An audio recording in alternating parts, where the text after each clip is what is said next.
magluluto ngayon ng apritada. May nag-request sa akin na magluto daw ako ng apritada. Kaya ito nga, magluluto ang Mamshi. Hello mga kababayan, ako po ngayon ay magluluto ng apritada. May nag-request po sa atin na magluto daw po ako ng apritada. Tara, samahan niyo po akong magluto. Lagay na natin ang ating bawang. Mabango daw po pag may balat pa, kaya nandyan daw po ang sustansya ng bawang sa balat.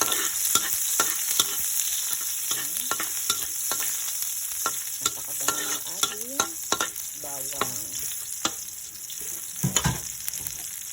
Bango nga naman. Sunod na natin ang ating sibuyas.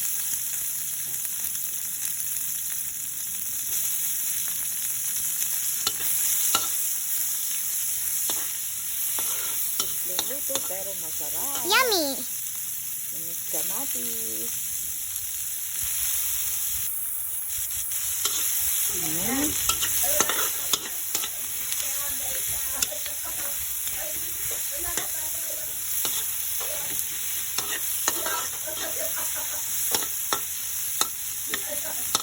Lagay na natin ang ating pork. Haluin. Lagay tayo ng kaunting toyo mga Mamshi.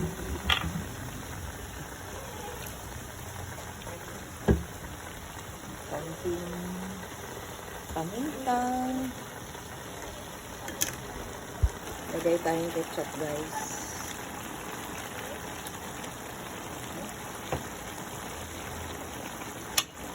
Haluin natin mga Mamshi.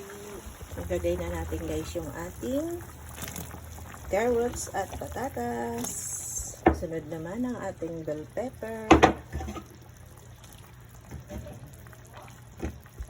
Ating haluin ang ating apritada. Ilagay na natin ang ating carrots at patatas.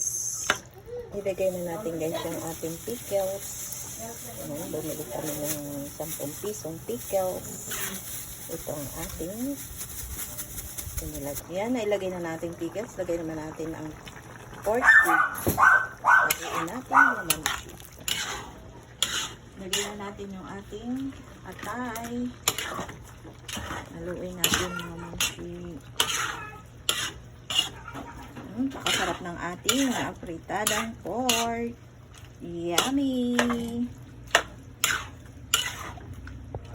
Yan, luto na mga Mamshi.